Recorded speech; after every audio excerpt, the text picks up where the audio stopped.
Hey, folks, thank you so much for joining me again. We're doing another Experiences Living Abroad. I am here with the beautiful Wanda. And Wanda, tell our viewers, where are you from I'm from Marion, Illinois. and where are you currently? I'm in Albania. Albania. So when you moved from Illinois, walk us through those steps of how you got from Illinois to Albania. So I started way back in 2010, my first time trying to move abroad. Went to El Salvador, I went to Jamaica, I ended right back up in Atlanta.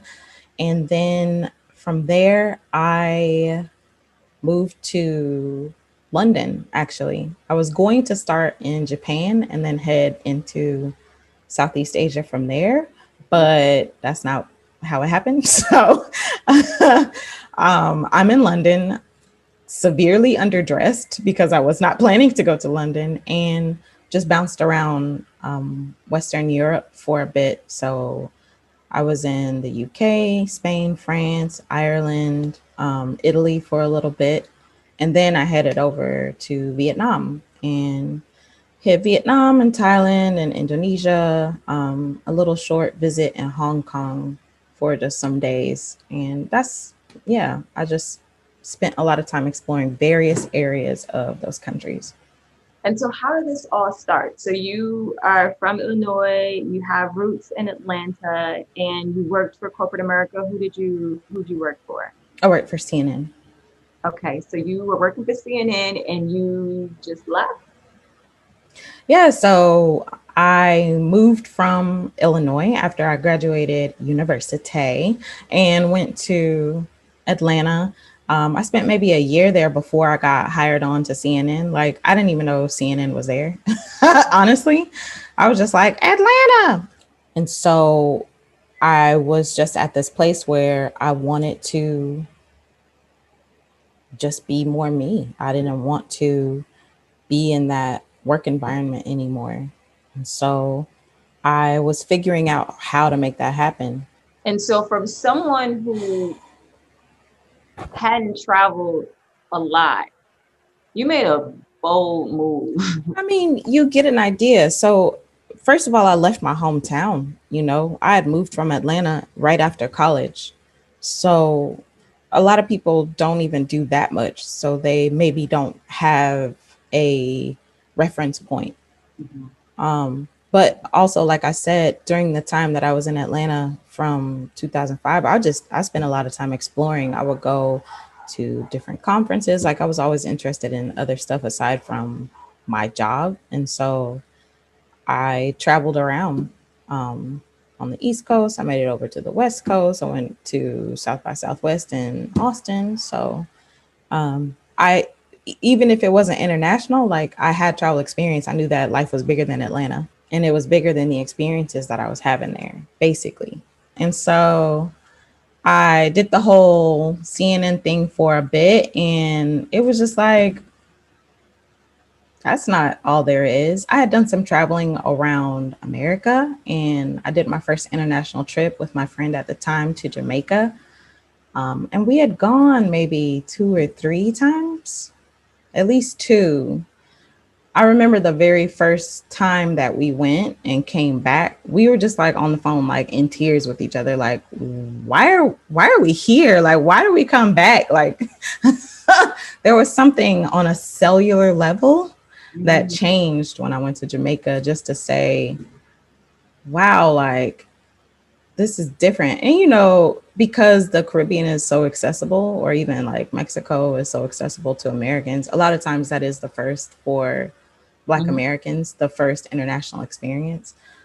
But I don't know, some about eating mangoes on the beach, I couldn't shake it. It was on me. Aside from just traveling around the states, like, that was nice, but nothing hit me like when I went to Jamaica. And so when I went back, I guess something in me was, subconsciously working on, like, what else? What else can I experience?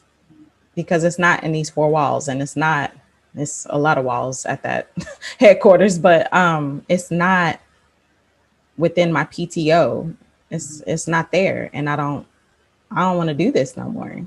So at one point it went from subconscious to me actively like trying to figure out how to get out, as Mr. Peel would say, how to get out. So And talk about that, like the get out for any of our viewers who are listening and they're like, oh my God, like I'm there. So what type of research did you start to plan your get out? yeah, it's just like, how can I sustainably do this? It's the same kind of research that I did like 6 years later, but I think that I understood more about what I was willing to do in terms of, so you have some money, but you don't have like mansion money or even like luxury apartment money to be able to do that sustainably, especially in some countries where the cost of living is as much or higher. Right. So I was looking at some of those factors even back in 2010 when I originally left, and it was like, how can I do this? So I just started. I even like, was that then? I think I interviewed for a job in Iceland. I think that was in that time frame. That might have been when I was back in Illinois, though. I'm not really sure. Yeah, it Mhm. might have been back when I was in Illinois. Oh wow, that's interesting. Anyway, so I had done some research, but I don't know that it was. I think I had to go through some things. Sometimes you just don't know what you don't know, so you have to experience some things in order to understand the deeper experience. And so it's like sustainability is what you should be carrying with you. It's accessibility once you're on the ground. It's community, and Mhm. if that's important to you. So just kind of hitting on these various points of life. If you have medical concerns, you're going to be concerned about if you can get your medicine. If you're a woman and or you are a person with a uterus, you know, being able to take care of that. In El Salvador, they didn't really sell tampons like that, Mm. right? So it's stuff like that. So, but you don't know until you know. Yeah, right, right. So having a bit of that preparation mindset, having a bit of that planning mindset to think about your everyday. Sometimes that could be hard to do when you're in the environment. Mhm. That's why travel is so dope, Mhm. because it takes you out of that so that you understand that everything that you experience here doesn't exist everywhere. Some things you take for granted, like drinkable water. So, yeah, so that's exactly where my mind was. And I could only prepare up to so much because I had never tried to live abroad. So, I'm taking like hiking boots and like Really the fun. climate. Like I took a coat. I think it was cold when I left. Yeah, so I had to take a coat, but El Salvador, you don't need no coat like ever. And it was also where the opportunities were. It wasn't necessarily that I was interested in the area. So it wasn't necessarily that I had done a ton of research on El Salvador and I was looking for opportunities specifically there to help me to live abroad. It was more so that's where the opportunity was. So I was willing to go. I was open to going. And so when you say opportunity, what do you mean specifically? Did So you? when I was doing my research, like I found a nonprofit that was looking for assistance doing like emailing newsletters and like helping with grants. Even though I didn't have experience with grants, like I'm pretty good at research. So they also wanted to do some documentation of some of their work with the local folks. And, I did radio, TV production. So um, I had an idea. Mhm. Mhm. So, yeah. Nice. And was it a program that was only a certain amount of months or years, or how long did it work? Like was it something? It wasn't like a contract or anything like that. It was just like a position that they wanted to fill. I didn't end up staying with them. I don't know how long I was with them. It wasn't very long, maybe 3 months or something like that, before I started doing my own stuff there in El Salvador. And then I figured if I could make a life in El Salvador, then I could do that in Jamaica, where I had been, and had pretty much like fallen in love. Hmm. And did you moved to Jamaica? Hmm. And what made you move from Jamaica and try other locations? Because you've been doing this for what, 5 years now, right? So that was 2010, and that was only about a year. And Hmm. then I left again in 2016. So now it's been 5 years. Hmm. Um, so I left because I was coming to this place where I had to decide about what I was going to do. You know, it was coming down to the money. Like, am I going to pay to extend my visa, or am I going to pay to change my flight, Hmm. the date on my flight? And I did not bet on myself. And I went back to Atlanta and tried to scrap together a life there, which was totally different from when I was there before. Right. But I stayed there and I did what I needed to do in terms of understanding more about what it was that was important to me, what was a Hmm. priority to me. Hmm. And I took that experience that I had in Atlanta, I took the experience from being abroad previously. I had a job that was okay. I had my little apartment, my little car, or whatever. And then I said, I'm not doing this anymore. Like I can figure this out. I can make this work. And that's what I did.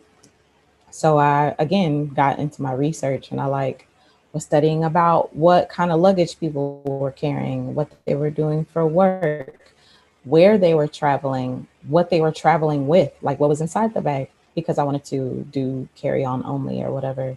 How are they able to sustainably do this? And I saved like aggressively, and I changed up a lot of the stuff that I did from before. Like I had a storage unit, and I don't know, I had way too much luggage, and I don't know, just silly stuff, first timer mistakes, you know. And I didn't do that the second time around, so no storage unit.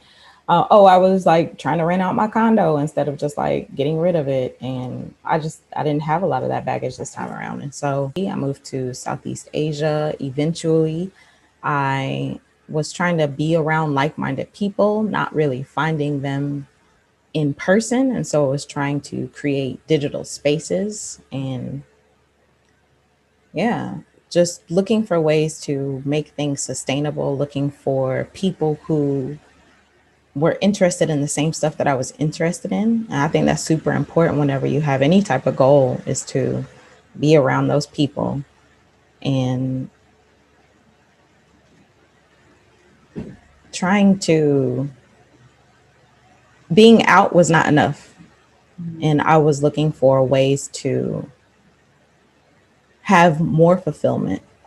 And I think that that is a huge, like, people think that being out is the pinnacle of the mountain, and it's not. It's only part of the journey. Like, you still got more steps, right? So Hmm. you out, and now what? You just gonna sip Mai Tais on the beach every day, and like, Right. ain't Right. nobody doing that. Not for real. You're gonna get bored, you know. Then you're gonna start being in other people's business.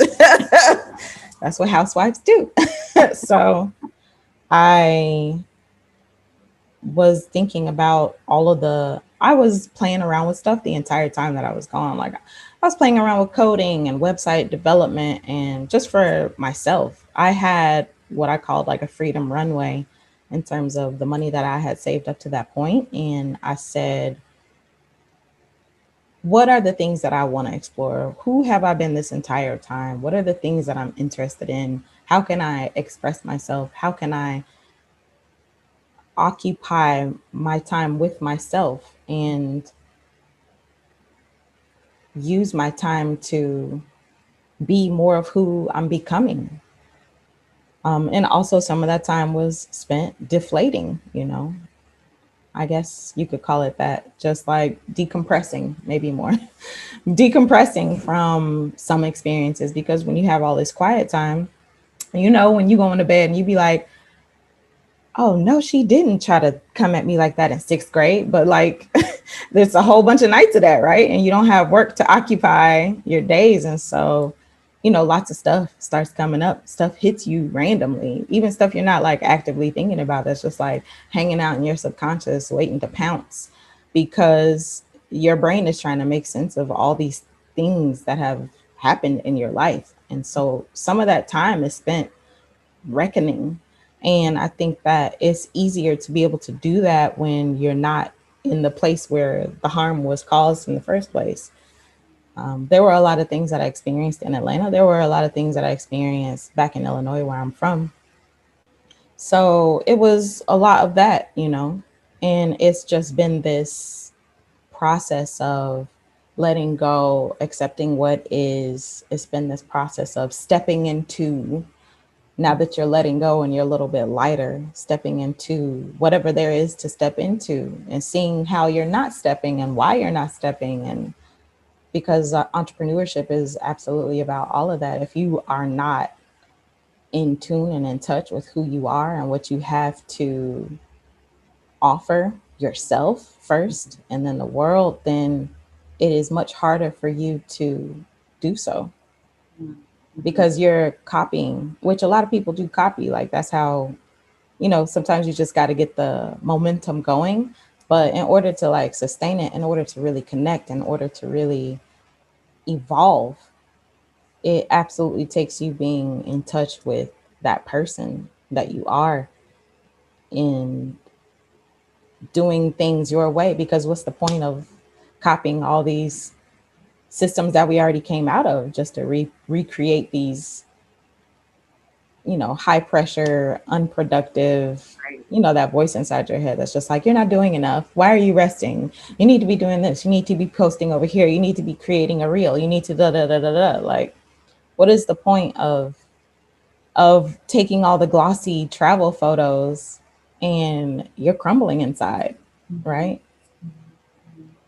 I love what you said, just so much to unpack all of that, but also just having that time to focus on what you want to do. And I know so many people who are in, corporate, you're working 8 hours dedicated to somebody else's mission. And then when you're done with work, if you don't have kids or a spouse or whatever, like you're left just trying to decompress that day just to start all over. Particularly in the US, that if you're working these demanding jobs, you accumulate a bunch of stuff.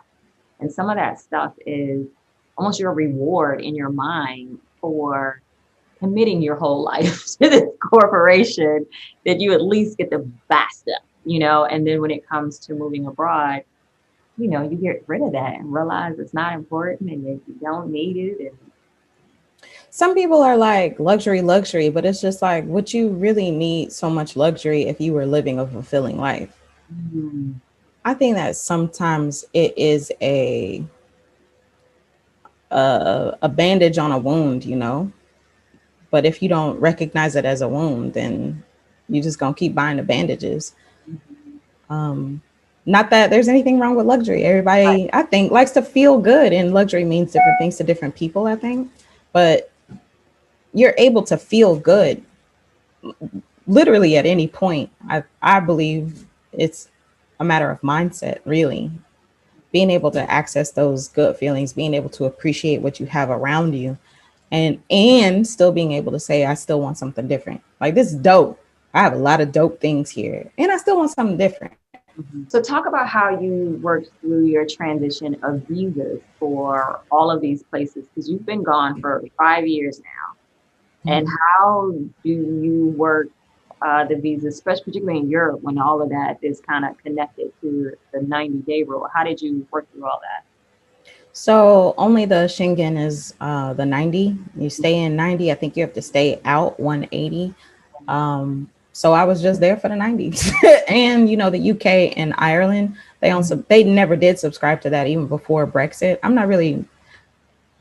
Okay. I don't really pay attention to politics too much. I'm really bad about that. So I'm not sure how that's going to impact visa stuff now. Mhm. But I think both of them gave you 6 months off top. So some countries, you just have to do your Googles. Some countries give you more time. Mhm. So I think I spent that 90 between Italy and France and Spain. Mhm. And then, I got out.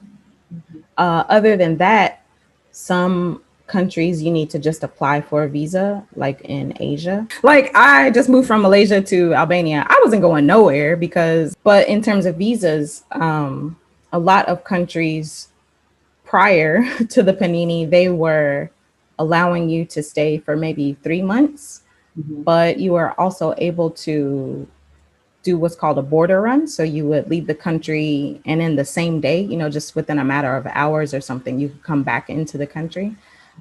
Specifically, like Thailand is a place where they have done that. Vietnam, back then, visas change all the time too, like pretty regularly. So you just have to check. More specifically for Southeast Asian countries, but Vietnam, like when I was going, they let you get a year visa. They still required you to leave every 3 months, but you still had a year visa. Hmm. And you had to pay for that, from what I remember. Hmm. Malaysia was kind of the same. You get 3 months. Singapore, I don't remember because I never stayed there. I never wanted to stay there very long. Indonesia, I think, was 3 months as well, if I'm not mistaken. Um, but so that's how you navigate the visas. Albania, I've been here for a couple of months now. One of the reasons why I chose to come here was because they give Americans a year off tip, like no questions asked. You don't gotta leave, you don't gotta do nothing, you just get a year.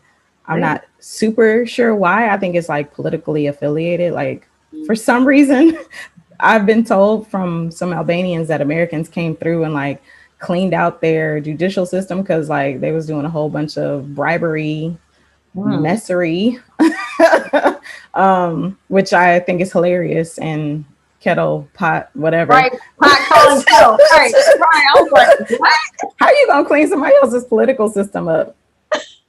Anyway, but yeah, that's one of the reasons why I chose Albania is because I wasn't trying to be out here in these COVID streets. So I Mm-hmm. was like, let me find somewhere I can hunker down for a minute. And I don't want to be bothered with no visas. Just let me stay somewhere. Just let me stay. So yeah, that's how I navigated visas. Just being aware of it. Also like a little calculator to make sure you count the days so Mm-hmm. that you're not overstaying or anything like that. And yeah. And always look at updated information. I know I get a lot of questions from people in the comments and that type of thing. And the reason why I don't give a lot of answers, one, because I don't want to be responsible for sending anyone to immigration. Secondly, things change and you can't look at a static video or a static blog post and assume that that is currently the state of immigration for the country that you want to visit. You are going to have to do the research. And as much as it frustrates people when I say Google it, you have to because things change constantly and you don't want to be in another country and you don't know. And it's not, if you can't learn to research in your current state, when you get to that country, you are going to struggle. And I continue to say that, but I don't think that people believe me until they go to the country and then they're struggling. And then I'm getting emails like, I'm like, girlfriend, I told you that. Anywho, I went on a tangent there. What advice would you give those individuals that are thinking about traveling or moving abroad? Of course do it. So if you have the inclination, like you could do it. I think that a lot of people are caught up on the money, Mm-hmm. understandably so. And if that is a concern for you, then you have to consider your options when it comes to being able to do so in a way that's comfortable to you. That's another thing that I talk about a bit is that there are different travel styles. Like maybe you're a Lux hotel girl, but you don't have Lux hotel girl money sustainably. So like what can you do? Like points and miles are a way for you to possibly be able to stay at maybe, a 3 star, maybe a 4 star long term without breaking the bank because you're using your points and miles to book these hotels. It's stuff like that. A bit of travel hacking, a bit of logistics, I guess you could say. So it's Okay. just important to understand what your travel style is and like honor that because you don't want to be somewhere and not be happy because you're not comfortable. So for me, like the most important thing was sustainability. So because in Western Europe, child, It's housing is going to be your number one cost. Your number one cost, no matter where you are, no matter what your lifestyle is, it's going to be your number one cost. So if you can get that taken care of, that frees your budget up so much to do and be other things. But yeah, just consider your options. There's so much information out there now. There's a lot of information out there. So do your snoops, snoop around, see what folks are doing. Use their codes because you probably gonna have some codes too for these different services and stuff to help you to travel longer. And how do you think moving abroad has changed your perspective on life?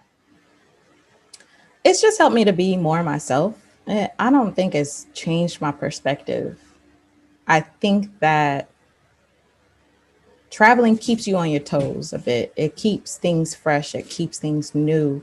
Even though I'm a slow traveler, so I don't hop around from one country to the next in a week. First of all, I got work to do. Second of all, I'm tired. So, it takes a minute to get oriented in a place to be able to find food. You may be used to cooking a certain way and those ingredients may not be available. Or if they are available, you may have to pay a little bit more to eat what you're Find out typically used to what eating. it's called in that language. You go to the store and you are functionally or not you're illiterate. Essentially, you don't know the language. Everything is written in a whole nother thing, and it's like a whole nother language. So it's like,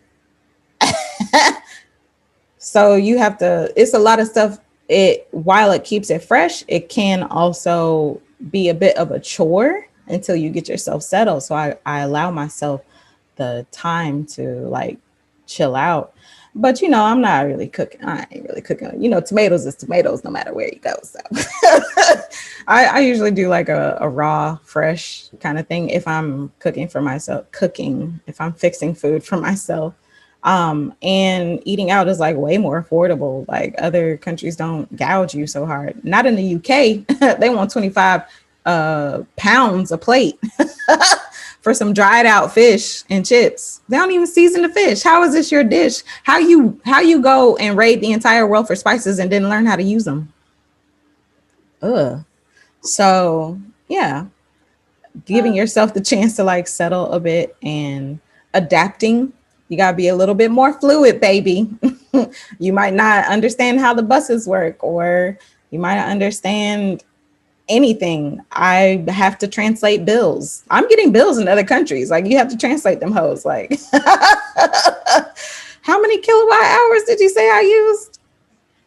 So things are different everywhere. You think it's one way to do something, and it's like 50,000 different ways that people do this one thing. Grocery shopping in America, you go to one store, you get everything you need, and you out and you done. Other countries, you got to hit up at least two stores.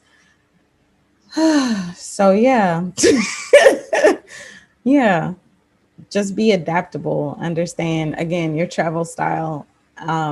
Give yourself the opportunity to get to know a place and to not constantly use what you're used to as the measuring stick, because you'll just drive yourself crazy. You got to relax and be like, I'm somewhere different. They do things differently here. You got to plant that voice in your head.